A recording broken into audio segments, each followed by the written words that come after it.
Hello friends, सूरज जाइएस के online platform में आप सभी का पुनः स्वागत है।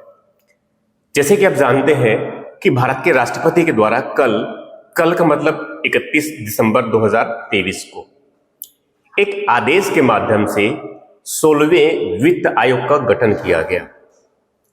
16वें वित्त आयोग या फिर वित्त आयोग एक बहुत ही महत्वपूर्ण संवैधानिक संस्था है जिनका गठन भारत के संविधान के द्वारा किया जाता है। संवैधानिक संस्था है ये।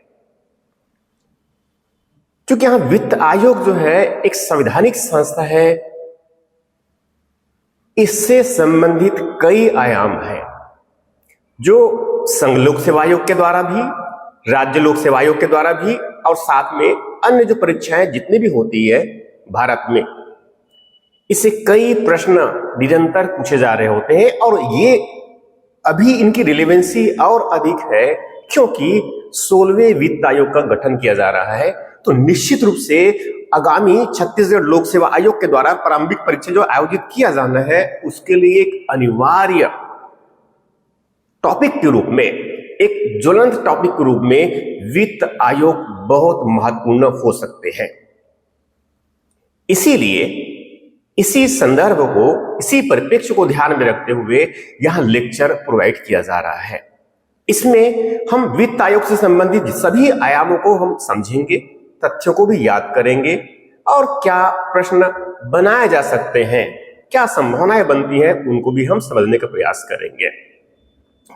जैसे कि आप समझते हैं, जैसे कि बताया मैंने, 16वें वित्त आयोग के गठन से संबंधित भारत के राष्ट्रपति के आदेश के माध्यम से एक अधिसूचना जारी किया गया, भारत के राजपत्र में प्रकाशित किया गया 31 दिसंबर 2023 को। अधिसूचना जारी करने की यह तिथि है। यह अधिसूचना राष्ट्रपति के आदेश के द्वारा भारत में वित्त मंत्रालय के अंतर्गत जो आर्थिक मामले से संबंधित विभाग है उनके द्वारा जारी किया गया। अब इस अधिसूचना में कई बातों का उल्लेख है, मगर हमें जो है पूरे वित्त आयोग को समझ लेना है, उसके हर एक आयाम को समझ लेना है कि इससे संबंधित आयाम क्या है, क्योंकि उसी आयाम से ही प्रश्न पूछे जाने की संभावना बनती है हमारी परीक्षाओं में।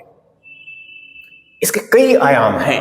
इस पूरे आयोग को समझने का जो प्रयास करेंगे उसके आयामों में पहले उन आयामों को बिंदुवार समझ लेते हैं कि हम इसमें क्या एक्चुअल में डिस्कस करने वाले हैं। पहली बातें इसमें हम डिस्कस जो करेंगे वहां है वित्त आयोग से संबंधित जो संवैधानिक प्रावधान है। वित्त आयोग के गठन से संबंधित जो संवैधानिक प्रावधान है, ये सबसे पहला और सबसे महत्वपूर्ण आयाम है, क्योंकि इसी से संबंधित कई प्रश्न हमारे एग्जाम्स में आते हैं। ये हमें ध्यान रखने की आवश्यकता है। दूसरा जो आयाम है वह है कि वित्त आयोग का गठन का जो प्राधिकार है वह किसमें निहित है। उनके अध्यक्ष और उनके सदस्य की नियुक्ति, या फिर यहां कहा जाए वित्त आयोग की जो संरचना है उसमें कौन सम्मिलित होते हैं, अध्यक्ष, और उसमें सदस्य के रूप में कितने सदस्य की नियुक्ति किया जाता है, उनकी अधिसूचना कौन जारी करेगा, यह एक बहुत महत्वपूर्ण आयाम होता है। वैसे ही तीसरा जो बहुत महत्वपूर्ण आयाम होते हैं, जहां से प्रश्न कई बार पूछे गए हैं, एक स्टेटमेंट के रूप में, एक वाक्यांश के रूप में, एक फ्रेजेस के रूप में, कि वित्त आयोग का जो स्वरूप क्या है, इनकी प्रकृति क्या है, नेचर ऑफ फाइनेंस कमीशन। वैसे ही जैसे बताया मैंने, इसका वित्त आयोग की संरचना क्या है, इसकी संरचना में कौन कौन सम्मिलित होते हैं, आयोग के अध्यक्ष और उनके साथ में सदस्य। वैसे ही जो अन्य महत्वपूर्ण जो आयाम है वह है वित्त आयोग के कर्तव्य या फिर कार्य। क्या कार्य है वित्त आयोग का, राष्ट्रपति ने इनको किन कार्यों के लिए गठित किया है। वैसे ही अगला जो बहुत महत्वपूर्ण आयाम होता है, वित्त आयोग को राष्ट्रपति ने इस कार्य को करने के लिए गठित कर दिया गया। तो स्वाभाविक है उस कार्य को करने के लिए निश्चित रूप से वित्त आयोग के पास में कुछ शक्ति होगी। तो वह शक्ति जो है क्या वह संविधान से प्राप्त होता है?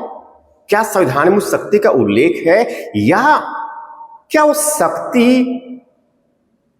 से संबंधित जो कानून है उस कानून का निर्माण भारत की संसद के द्वारा किया गया, या यदि कोई शक्ति के निर्माण से संबंधित संसद ने कोई कानून बनाया है, कोई विधि बनाया है, तो शक्ति क्या क्या है, उन सभी आयोगों को समझेंगे।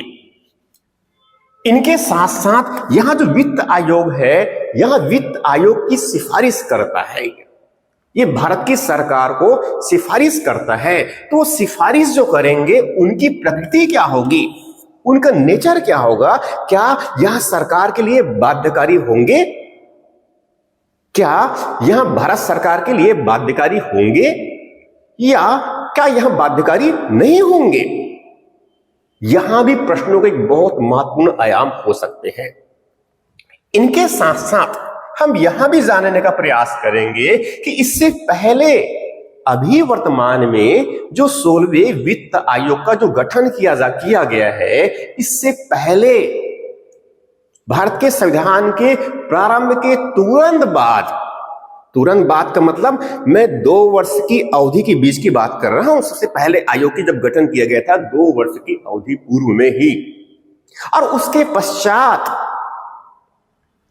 पश्चात प्रत्येक 5 वर्ष में एक वित्त आयोग का गठन किया जाना यहां प्रावधान संविधान में है। इसी के अनुरूप अब तक पूर्व में 15 वित्त आयोग का गठन कर दिया गया है और उनमें विशेष रूप से अभी वर्तमान में जो 15वें वित्त आयोग का जो गठन किया गया था उसके रिकमेंडेशन के बेसिस पर 2019 और उसके बाद फिर 2020 से लेकर के 2025 तक की अवधि के लिए उस वित्त आयोग के जो प्रतिवेदन है, उनकी रिपोर्ट में है, उनकी कार्यवाही, उनका जो है क्रियान्वयन किया जा रहा है। तो स्वाभाविक है हम 16वें वित्त आयोग की बात कर रहे हैं, तो 16वें वित्त आयोग तो बहुत महत्वपूर्ण है ही। इनके साथ साथ पूर्व में जो गठित वित्त आयोग है वहां भी अब बहुत महत्वपूर्ण हो जाते हैं। उस पूर्वी वित्त आयोग के अध्यक्ष कौन थे, उनका गठन कब किया गया, उनके अध्यक्ष कौन थे और उनके प्रतिवेदन की क्रियान्वयन की अवधि क्या था, यहां भी हम जानेंगे। इनके साथ साथ अभी जो नए और 16वें वित्त आयोग का जो गठन किया जा रहा है, गठन की अधिसूचना कब जारी किया गया, किसने जारी किया, किस मंत्रालय ने जारी किया, उस मंत्रालय के किस विभाग ने जारी किया, यह हमारे एग्जाम के लिए बहुत महत्वपूर्ण हो सकते हैं। निश्चित रूप से हमें जानने की आवश्यकता है। इस आयोग के जो अध्यक्ष है, इस आयोग के जो अध्यक्ष है उनकी नियुक्ति कौन करेगा, उसकी नियुक्ति के मापदंड क्या होंगे, मतलब उसकी योग्यता क्या होगा, उनके सदस्य को कौन नियुक्त करेंगे, उस सदस्य की नियुक्ति के क्या मापदंड होंगे, इन अध्यक्ष और सदस्यों के नियुक्ति से पहले जो चयन किया जाना है उनकी रीति क्या होगी, और साथ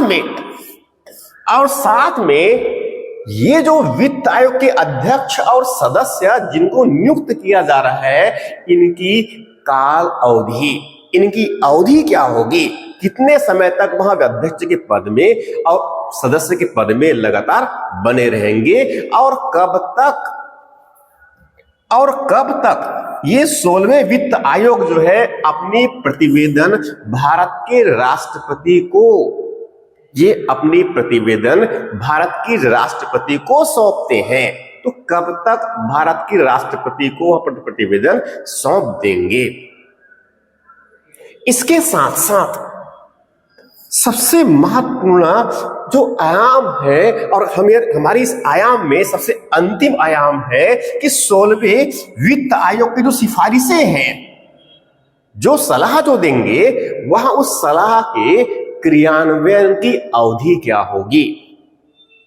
यहां क्या 2025 से लेकर के 30 तक के लिए होगा, या फिर जो भी उसके आयाम है उनको समझने का हम प्रयास करेंगे, उनको याद कर लेंगे कि इस पर्टिकुलर अवधि के लिए क्रियान्वित किया जाएगा। क्योंकि जैसे बताया मैंने, 15वें वित्त आयोग का जो है क्रियान्वयन 2019 के लिए और 2020 से आगामी 5 वर्ष मीन्स 2025 तक के लिए, 31 मार्च 2025 तक के लिए किया जाना है। तो निश्चित रूप से उसके बाद की फाइनेंशियल वित्तीय अवधि के लिए होगा। यहां इन्हीं सभी आयामों पर मैं डिस्कस करूंगा। तो इनको बिंदुवार हम जो है क्रमबद्ध रूप से समझने का प्रयास करते हैं, तथ्यों को भी याद कर जाएंगे। ये बहुत महत्वपूर्ण है छत्तीसगढ़ लोक सेवा आयोग की प्रारंभिक परीक्षा के लिए। इसको बहुत ध्यानपूर्वक समझेंगे और तथ्यों को याद कर जाएंगे। जैसे इनके पहले जो आयाम है वह है वित्त आयोग से संबंधित जो संवैधानिक प्रावधान। वित्त आयोग से संबंधित जो संवैधानिक प्रावधान है वह क्या है?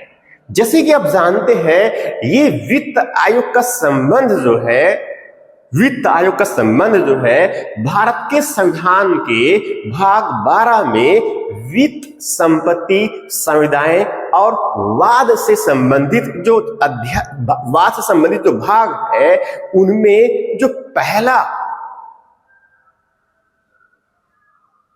पहला जो अध्याय है उसके अंतर्गत, उसी के अंतर्गत एक अनुच्छेद है,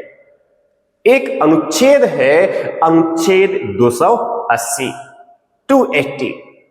ये अनुच्छेद को बहुत महत्वपूर्ण रूप से, बहुत ही जो है गंभीरता से याद कर लेंगे। तथ्यात्मक रूप से वित्त आयोग के गठन से संबंधित अनुच्छेद कौन सा है? अनुच्छेद 280 है। इस अनुच्छेद 280 में कई प्रावधान हैं। अनुच्छेद 280 में कई प्रावधान हैं जिनमें पहले जो बातें हैं वित्त आयोग के गठन से संबंधित है। अनुच्छेद 280 में पहली जो बातें कही गई है वह है वित्त आयोग के गठन से संबंधित, कॉन्स्टिट्यूशन ऑफ फाइनेंस कमीशन से। दूसरा जो है वह वित्त आयोग के अध्यक्ष से संबंधित है। तीसरा जो महत्वपूर्ण है वह वित्त आयोग के सदस्यों से संबंधित है।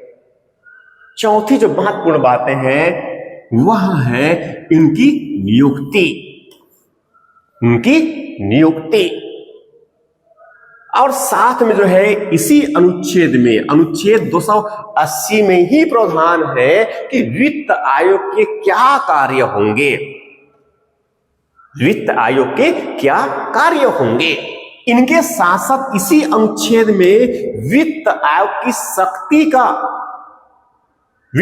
शक्ति क्या होगी, क्या वह संसद विधि बनाकर उनको शक्ति प्रदान करेगा? यहां भी उल्लेख अनुच्छेद 280 में किया गया है। इसी के सब ये अलग अलग उपखंड है। अनुच्छेद 280 के उपखंड 1 में, अनुच्छेद 280 के उपखंड 1 में जो प्रावधान किया है कि भारत के राष्ट्रपति संविधान के प्रारंभ और संविधान के प्रारंभ की तिथि का मतलब है 26 जनवरी 1950। ये भारत के संविधान में संविधान के प्रारंभ की तिथि है, जिस दिन भारत के संविधान को पूर्ण रूप से लागू किया गया और भारत एक गणतंत्र राष्ट्र के रूप में स्थापित हुआ। संविधान के प्रारंभ की तिथि पर सबसे पहले वित्त आयोग का गठन 2 वर्ष के भीतर, ये बिल्कुल ध्यान में रखना है हमें, 2 वर्ष के भीतर की बात कर रहे हैं। और इसके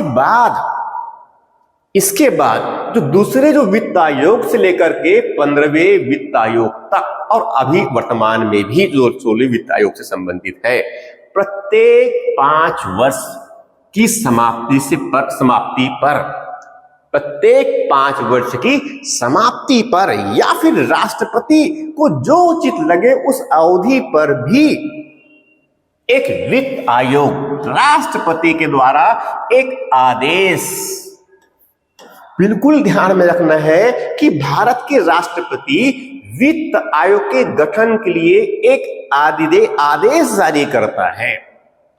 भारत के राष्ट्रपति के आदेश के माध्यम से इस वित्त आयोग का गठन किया जाता है। इसीलिए कहा जाता है कि यह वित्त आयोग जो है एक संवैधानिक संस्था है, यह विधिक संस्था नहीं है, यह एक संवैधानिक संस्था है। ऐसा राष्ट्रपति गठित करता है। साथ में अनुच्छेद 280 के उपखंड 1 में ही वह प्रावधान है कि वित्त आयोग की संरचना में स्ट्रक्चरल ऑफ फाइनेंस कमीशन की बात कर रहे हैं हम। ये जानना बहुत महत्वपूर्ण है। एग्जाम्स में कई बार पूछे जाते हैं कि वित्त आयोग की संरचना में कौन सम्मिलित होते हैं और कौन सम्मिलित नहीं होते हैं। यहां बिल्कुल कंठस्थ कर लीजिए कि वित्त आयोग की संरचना में एक अध्यक्ष होते हैं और 4 अन्य सदस्य।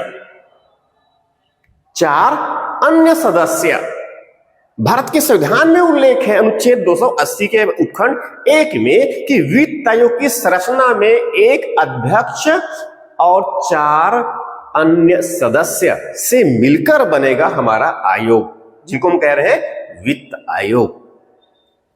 यह बातें हैं। इसी में उपखंड 280 के उपखंड 2 में इसी में उन अध्यक्ष और सदस्य की जो बातें कर रहे हैं उनके लिए क्या योग्यताएं, उनकी क्या अर्हताएं होंगे, वो अर्हता हालांकि भारत के संविधान में उल्लिखित नहीं है।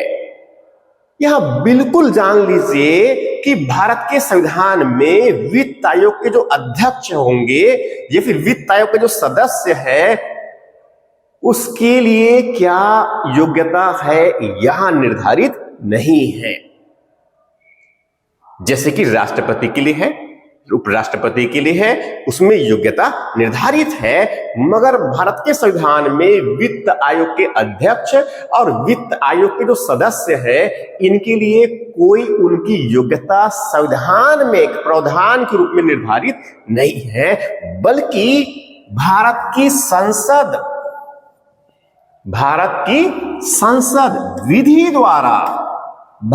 संसद विधि बनाएगा और भारत की संसद इस प्राधिकार का प्रयोग करके, इस संवैधानिक प्राधिकार का प्रयोग करके एक विधि बनाया, एक कानून बनाया 1951 में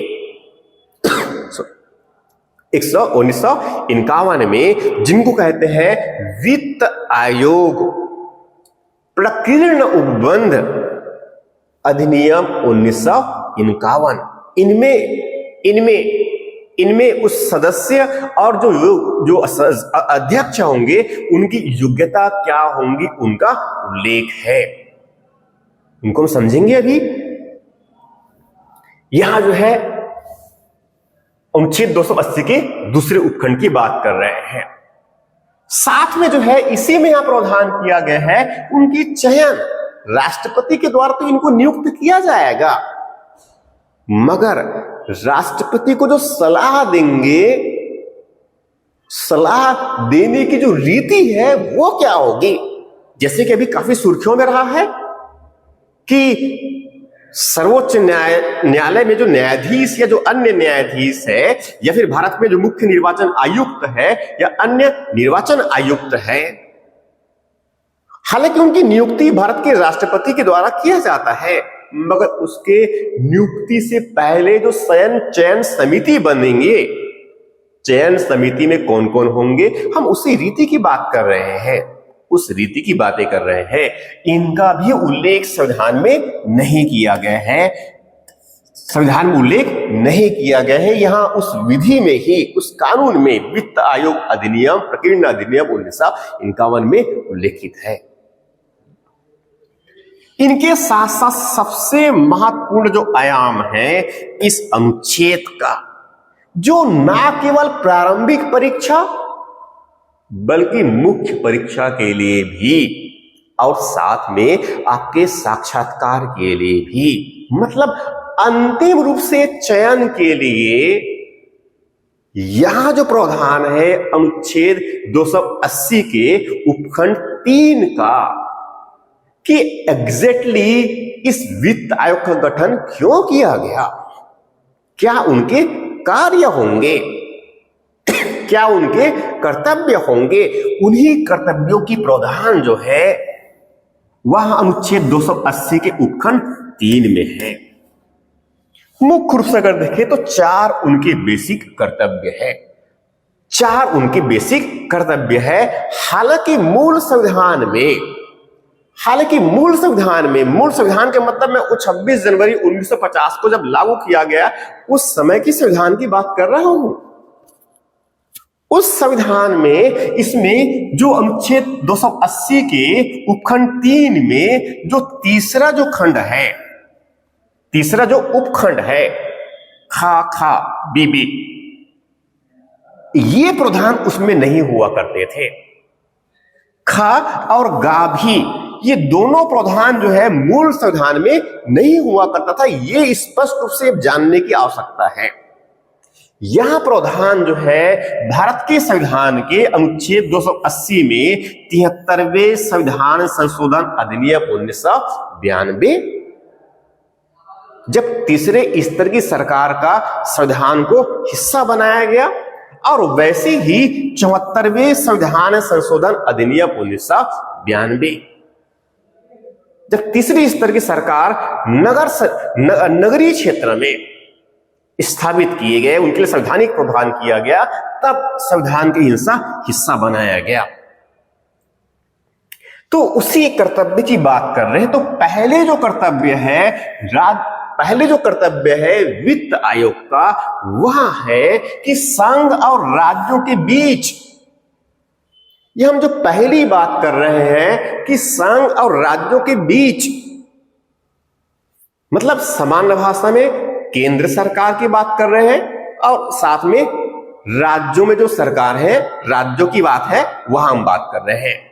मतलब एक तरफ अगर देखें तो पहली बात हम केंद्र की बात कर रहे हैं, दूसरा हम जो सीधे उसके नीचे स्टेट की बात कर रहे हैं, सेंटर और स्टेट की बात कर रहे हैं। इसे कहा जाता है लंबवत, वर्टिकल। इसे कहा जाता है वर्टिकल, लंबवत विभाजन हो रहा है, लंबवत विभाजन हो रहा है केंद्र और राज्य के बीच में। करों का, किस कर की बात कर रहे हैं हम? भारत सरकार के द्वारा, आप जानते हैं, कई अलग अलग प्रकार से भारत के लोगों से कर का संग्रहण किया जाता है। स्वाभाविक है उस कर के संग्रहण के लिए बड़ी मात्रा में भारत सरकार के अधिकारी और कर्मचारी लगे होते हैं। तो उन अधिकारियों कर्मचारियों को वेतन देने में पैसा खर्च कर रहा होता है। मतलब सामान्य भाषा में यहां है कि उस कर के संग्रहण में भी हमने कुछ पैसे खर्च कर रखे हैं। उस खर्च को छोड़ करके जो धन प्राप्त हुआ, जो राजस्व प्राप्त हुआ, उसी राजस्व को कहा जाता है शुद्ध आगम। उसी राजस्व को कहा जाता है शुद्ध आगम, नेट प्रोसीड, जिनका उल्लेख संविधान के एक अलग अनुच्छेद 279 में किया गया है। 279 में किया गया है। इसके अधीन उनको विभाजित करने के लिए, मतलब पहली बात क्या कर रहे हैं हम, संघ और राज्य के बीच उस जो कर से जो राजस्व प्राप्त हुआ है, खर्चों को छोड़ करके उस राजस्व को हम बांटने की बात कर रहे हैं संघ और राज्य के बीच में। इसके लिए वहां कार्य करेगा। दूसरी बातें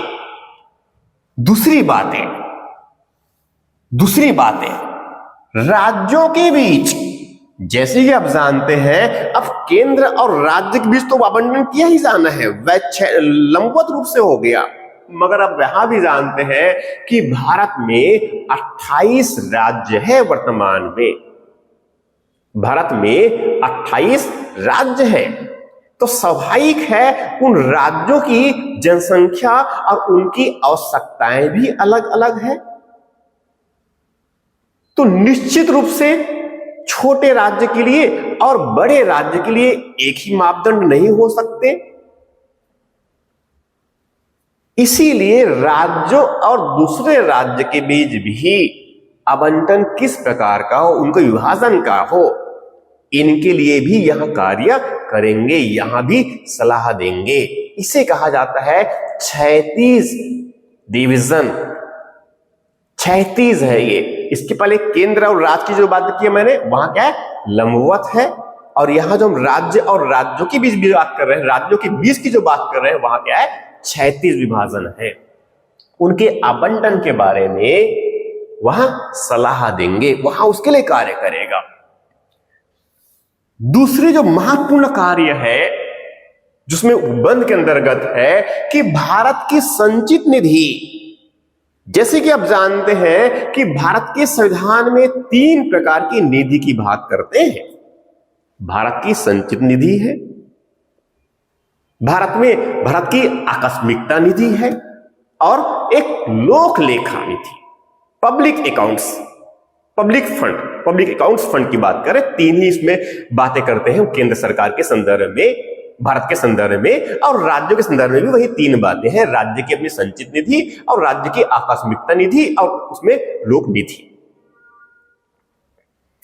तो भारत की जो है संचित निधि में से, जिसमें पैसे हमारे जमा किए जाते हैं, सरकार जो जितना वसूली करता है या फिर वहां कर्ज लेता है, वो सबको पहले जब सरकार की संचित निधि में जमा कर देता है, तो जमा करने के बाद जो उस निधि जो प्राप्त होगा, उससे ये उसके अलावा है, जो पहले जो बात की है उसके ये अलावा है। तो भारत की संचित निधि में से राज्यों के राजस्व में, क्योंकि हम यहां भी जानते हैं कि राज्यों की जो सरकार है वहां भी करों का संग्रहण करता है, उनको भी राजस्व प्राप्त होता ही है। मगर आप यहां भी जानते हैं कि भारत में जो राजकोषीय व्यवस्था है, भारत में जो राजकोषीय व्यवस्था है, उसमें वित्त की जो शक्ति है सर्वाधिक केंद्र के पास में ही है। वित्त की जो शक्ति है सर्वाधिक केंद्र के पास में है, और इसीलिए केंद्र के पास में अधिक मात्रा में करों की वसूली होती है, और राज्यों के पास में उतने अधिक उनके वित्तीय संसाधन नहीं होते हैं। इसीलिए भारत के संविधान के अनुच्छेद 275 में आर्टिकल 275 ये अनुच्छेद याद रखने की आवश्यकता है, क्योंकि लास्ट ईयर छत्तीसगढ़ लोक सेवा आयोग के द्वारा यह प्रश्न पूछा गया है कि अनुसूचित जनजाति के हितों को बढ़ावा देने के लिए भारत की संचित निधि में से राज्यों के राजस्व में जो सहायता के लिए जो अनुदान दिया जाता है, वह भारत के संविधान के किस अनुच्छेद से संबंधित है? प्रावधान दिया गया था, विकल्प दिया गया था अनुच्छेद 280, अनुच्छेद 281, अनुच्छेद 275, और इनमें से कोई नहीं, कुछ इस प्रकार के प्रावधान थे। यह बिल्कुल कंठस्थ कर लीजिए कि भारत की संचित निधि में से राज्यों को जो सहायता अनुदान दिया जाता है, वह संबंधित प्रावधान जो है अनुच्छेद 275 में है। उनके लिए उनको शासित करने वाला सिद्धांत जो है उनका वहां सलाह देगा। तीसरी जो बातें हैं, जैसे मैंने बताया, यह मूल संविधान के हिस्सा नहीं था। तीसरी जो बातें बताया मैंने, जैसे कि यहां जो है मूल संविधान का हिस्सा नहीं था, यहां जो है भारत के संविधान में बाद में जोड़े गए, और बाद में जोड़े गए मतलब किसकी बात कर रहा हूं मैं,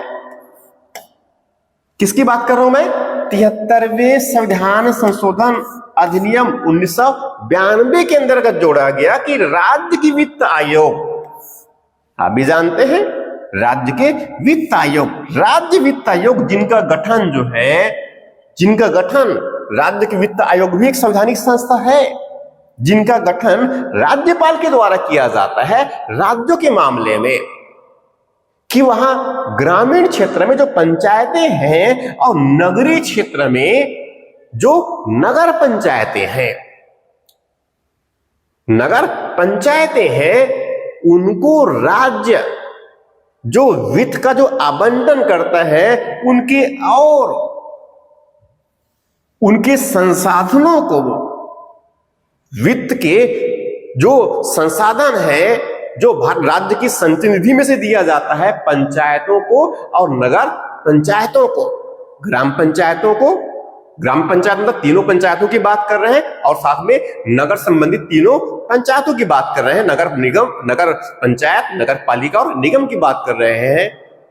तो उनको और कैसे बढ़ावा दे सकते हैं और ज्यादा से ज्यादा वित्त का वह कैसे हस्तांतरण कर सकता है, यहां भी रिकमेंड करेंगे। यहां प्रावधान जोड़ा गया, और वैसे ही गा का प्रावधान है इसमें, उपखंड गा जो है वहां जो है सेम बातें हैं नगर पालिकाओं के संबंधित, कि राज्य की जो संचित निधि है उनमें से ऐसे अधिक और कैसे दिया जा सकता है, यहां भी रिकमेंड करेंगे भारत की वित्त आयोग। चौथी जो बातें हैं वह है कि मजबूत वित्त के लिए, सुदृढ़ वित्त के लिए, सुदृढ़ वित्त का मतलब यह है कि भारत में भारत सरकार की जो राजकोषीय जो स्थिति है वो मजबूत बनाने के लिए, राजकोषीय जो स्थिति है उनको मजबूत बनाने के मतलब यह है कि भारत की जो राजस्व घाटा है, भारत सरकार की जो राजस्व घाटा है उनको और कैसे कम किया जाए, भारत सरकार की जो प्रभावी राजस्व घाटा है उनको और कैसे कम किया जाए, साथ में भारत की जो राजकोषीय घाटा है उनको और कैसे कम किया जाए, अर्थात भारत की पूरी जो कर प्रणाली है उनको कैसे तार्किक बनाया जाए जिससे हमारी राजकोषीय जो स्थिति है उसमें मजबूती आए। इसके लिए भी भारत के राष्ट्रपति आयोग को सलाह देने के लिए कह सकता है। यहां हो गया वित्त आयोग के कर्तव्य। तो वित्त आयोग के जो कर्तव्य क्या क्या हो गए हमारे पास में, मुख्य रूप से 4 कर्तव्य, जिनमें पहले जो प्रावधान के अंदर बताया मैंने कि संघ और राज्यों के बीच विभाजन की बात कर रहे हैं हम रेवेन्यू के, उनके संदर्भ में एडवाइस करेंगे। दूसरा, राज्यों के बीच किस प्रकार से किया जाना है यहां भी एडवाइस करेंगे।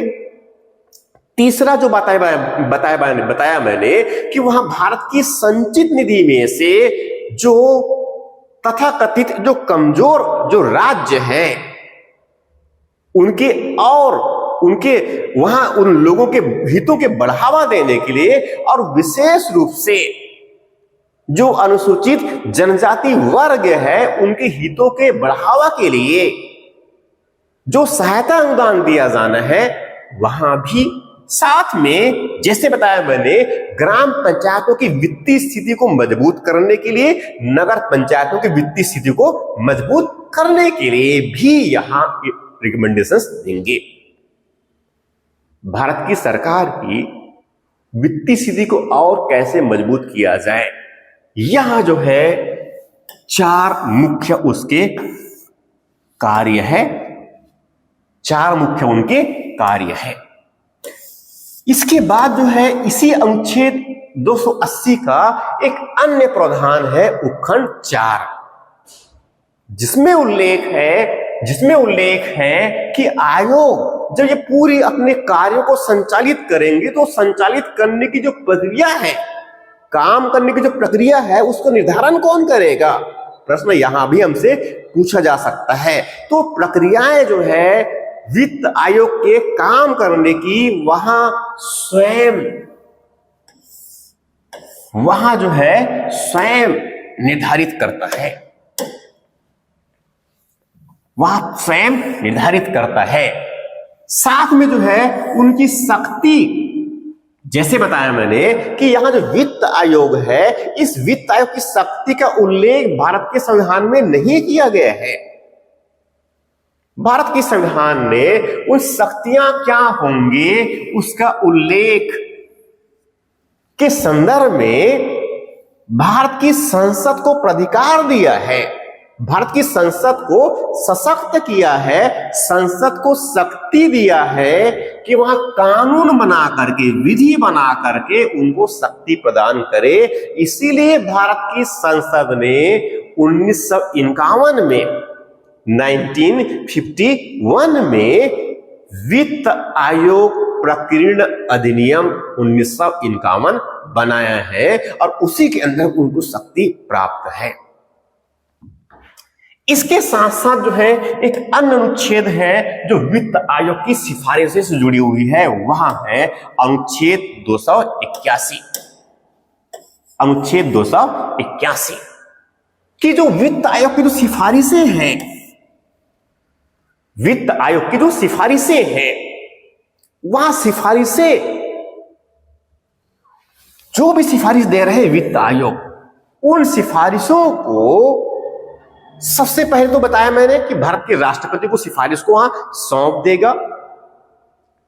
भारत के राष्ट्रपति जो है उन सिफारिशों को, और जो पहले की वित्त आयोग का जो गठन किया गया है उनके द्वारा जो सिफारिश दिया गया था, उस सिफारिश को क्रियान्वयन किस प्रकार से किया गया, उनकी वास्तविक स्थिति क्या है, उनकी स्पष्टीकरण सहित भारत के राष्ट्रपति उस रिपोर्ट को, वित्त आयोग जो गठित, वित्त आयोग जो दिया हुआ है, उस रिपोर्ट को भारत के राष्ट्रपति भारत की संसद के प्रत्येक सदन में, प्रत्येक सदन मतलब इसमें हम लोकसभा में राष्ट्रपति रखवाएगा।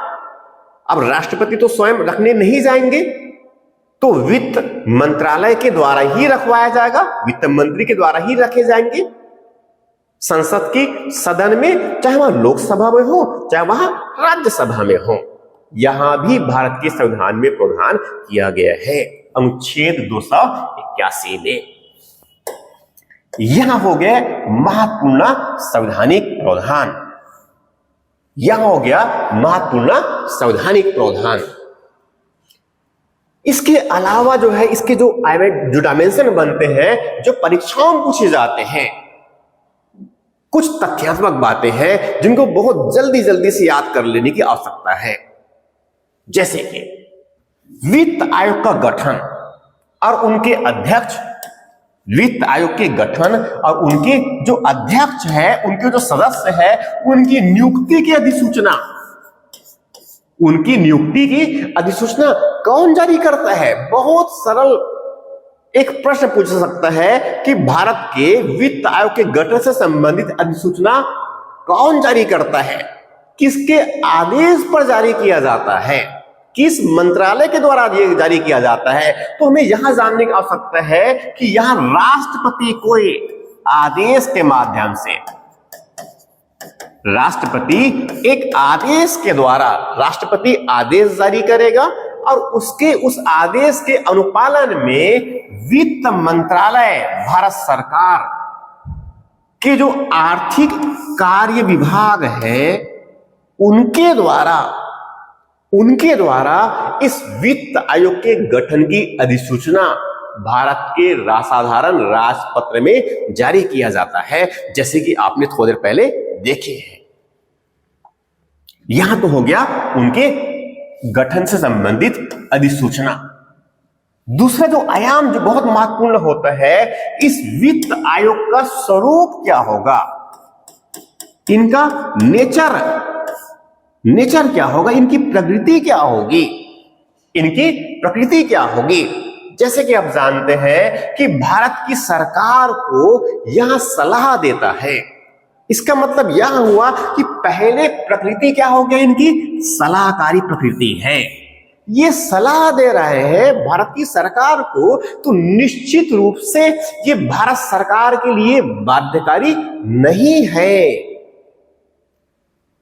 स्पष्ट रूप से कंठस्थ कर लीजिए कि भारत सरकार के लिए वित्त आयोग के द्वारा रिपोर्ट जो सलाह दिया जाता है प्रतिवेदन में, वहां बाध्यकारी नहीं होते हैं, वह अबाध्यकारी है, बाध्यकारी नहीं होते। भारत सरकार की जो है उसके रिकमेंडेशन को हम माने या ना माने, भारत सरकार की यहां मर्जी पर, उनकी इच्छा पर निर्भर करता है। सामान्यतः भारत सरकार के द्वारा अब तक जो वित्त आयोग के जो प्रतिवेदन होते हैं उनको लगभग मान लिया जाता है, एक परंपरा बनी हुई है अब तक 15वें वित्त आयोग के जो प्रतिवेदन है उनको, उनके संबंध में। जो तीसरा जो महत्वपूर्ण स्वरूप है वह यहां कि वित्त आयोग का जो स्वरूप है एक अर्ध न्यायिक स्वरूप में है। इनका जो स्वरूप है वह अर्ध न्यायिक है, सेमी जुडिशियल है। इसका मतलब वित्त आयोग का स्वरूप किस किस प्रकार का हो गया, एक तो जैसे बताया मैंने, इनका स्वरूप कैसे है, सलाहकारी है, सिर्फ एडवाइस करता है। यहां इनकी प्रकृति सिर्फ एडवाइजरी रूप में है। इनके कार्य करने की प्रणाली जो है सेमी जुडिशियल है, अर्ध न्यायिक है। ऐसी जो है तीसरी अन्य जो आयाम की जो बात कर रहे हैं वह है वित्त आयोग की संरचना। जैसे बताया मैंने कि वित्त आयोग की संरचना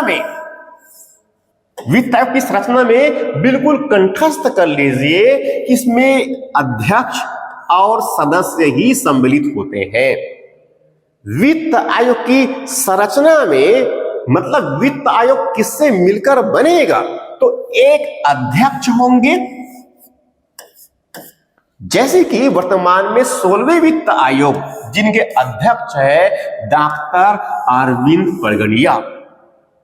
16वें वित्त आयोग के जो अध्यक्ष है डॉक्टर अरविंद पनगड़िया, बिल्कुल याद कर लीजिए कितने नंबर के हैं ये, 16वें नंबर के। यहां भी प्रश्न पूछा जा सकता है। 16वें नंबर की अध्यक्ष, 16वें वित्त आयोग के अध्यक्ष है अरविंद पनगड़िया। और यहां जो है इससे पहले नीति आयोग जिनका स्थापना जो है 1 जनवरी 2015 को किया गया था, जिसमें प्रधानमंत्री अध्यक्ष होते हैं, उसके उपाध्यक्ष के रूप में, नीति आयोग के उपाध्यक्ष के रूप में अरविंद पनगड़िया अपनी सेवाएं दे चुके हैं। सार्वजनिक मामलों के जानकार है। ये पहले प्रोफेसर हुआ करते थे कोलंबिया विश्वविद्यालय में। वैसे ही यहां तो अध्यक्ष हो गया, वैसे ही सदस्य आयोग की संरचना में जैसे बताया मैंने, इसमें 4 सदस्य होते हैं। इसका मतलब यह हुआ कि वित्त आयोग की संरचना में कुल व्यक्ति के रूप में कितने हो गए, एक अध्यक्ष और 4 अन्य सदस्य, मतलब कुल मिलाकर के 5 इनमें मेंबर हुए। 16वें वित्त आयोग की जो है सदस्यों की नियुक्ति, उनकी नियुक्ति से संबंधित अभी अधिसूचना जो है कल तक की तिथि में जारी नहीं किया गया था। उनके लिए अधिसूचना एक अलग से जारी किया जाएगा।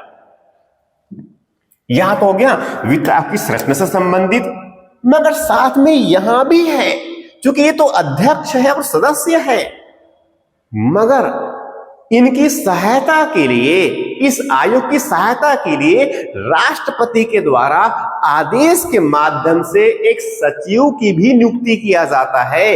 वित्त आयोग के सचिव, इनको बिल्कुल याद करने की आवश्यकता है। भारत सरकार के बहुत महत्वपूर्ण प्रशासक होता है, मोस्ट सीनियर जो प्रशासक होता है उनकी नियुक्ति किया जाता है वित्त आयोग के सचिव के रूप में। जैसे अभी वर्तमान में वित्त आयोग के सचिव के रूप में वर्तमान में 16वें नंबर के वित्त आयोग के सचिव के रूप में श्री ऋत्विक रंजनम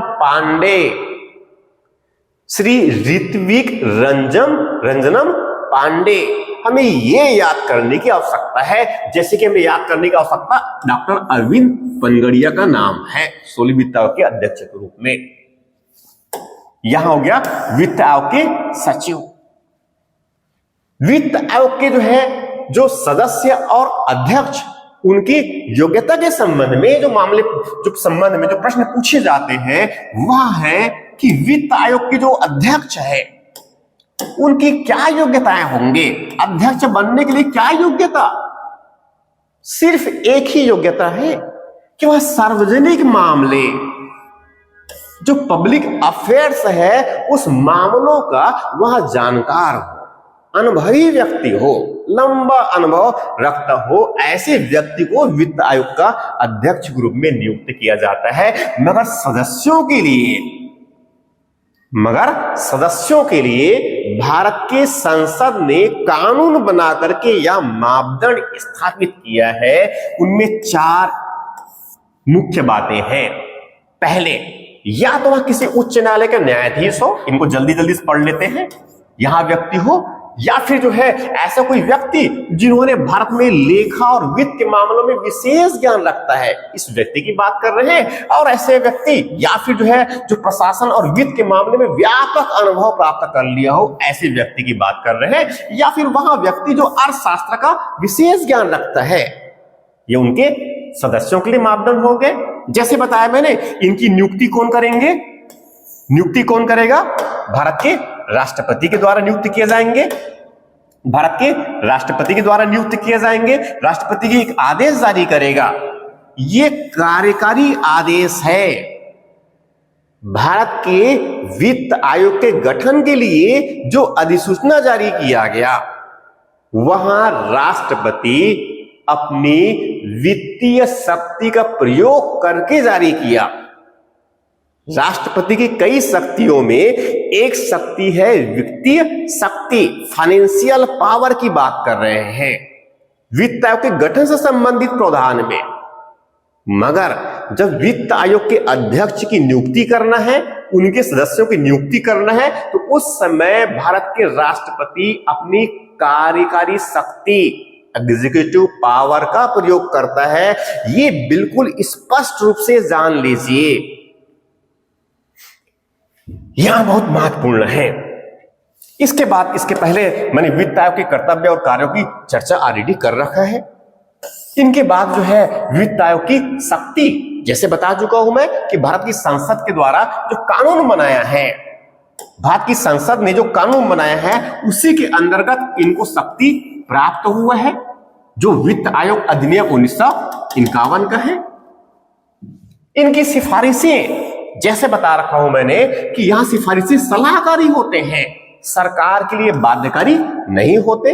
बहुत सामान्य सी बातें हैं, ठीक है ना। साथ में अभी वर्तमान स्थिति में 16वें वित्त आयोग का जो गठन किया गया है, उनके गठन किया गया, उनके अध्यक्ष और सदस्यों की नियुक्ति की जो अधिसूचना है, यह जारी किया गया 31 दिसंबर 2023 को राष्ट्रपति आदेश के द्वारा। एक वित्त मंत्रालय है, उसने अधिसूचना जारी किया गया। 16वें वित्त आयोग के अध्यक्ष और सदस्य और जो आयोग के जो प्रतिवेदन देने की जो अवधि है, वो कब तक अपना प्रतिवेदन दे देंगे, उसकी अवधि है, अंतिम अवधि है 31 अक्टूबर 2025 तक। यहां डेटा हमें याद रखने की आवश्यकता है। और अभी वर्तमान में जो 16वें वित्त आयोग का जो गठन किया गया है, उनकी सिफारिशें को किस पर्टिकुलर वर्ष के लिए क्रियान्वित किया जाना है, यह बहुत इंपॉर्टेंट है। यह तथ्य हमें याद रखने की आवश्यकता है। जैसे कि बता चुका हूं मैं कि 15वें वित्त आयोग के जो क्रियान्वयन की अवधि है 2019 और 2020 से लेकर के 2025 तक, 31 मार्च 2025 तक। तो तो ये जो 16वें वित्त आयोग है, इनके प्रतिवेदन के क्रियान्वयन की, इनकी सिफारिशों के क्रियान्वयन की जो अवधि है 1 अप्रैल 2025 से आगामी जो 5 वर्ष है वहां तक के लिए होगा। सबसे लास्ट और अंतिम जो आयाम है इनका, इसके पहले जो वित्त आयोग का गठन किया गया था, 1 से लेकर के 15 वित्त आयोग का जो गठन किया गया था, उस आयोग के पहले वित्त आयोग के अध्यक्ष कौन थे और उनकी नियुक्ति किस वर्ष किया गया था और उन्होंने अपने प्रतिवेदन किस वर्ष तक जमा कर दिए और उनके क्रियान्वयन की क्या अवधि रही। इनमें से कुछ प्रमुख को याद करने की आवश्यकता है तथ्यात्मक रूप से, जिनमें कम से कम जो है पहले, जिनमें केसी नियोगी की अध्यक्षता में यहां गठन किया गया था, 1951 में गठन किया गया था, 1952 में रिपोर्ट दिया और 52 से लेकर 57 के लिए अवधि था। इसी क्रम में, इस क्रम को याद करते हुए कम से कम 14वें और जो 15वें वित्त आयोग है, जिनमें 14वें वित्त आयोग के अध्यक्ष वाई.बी.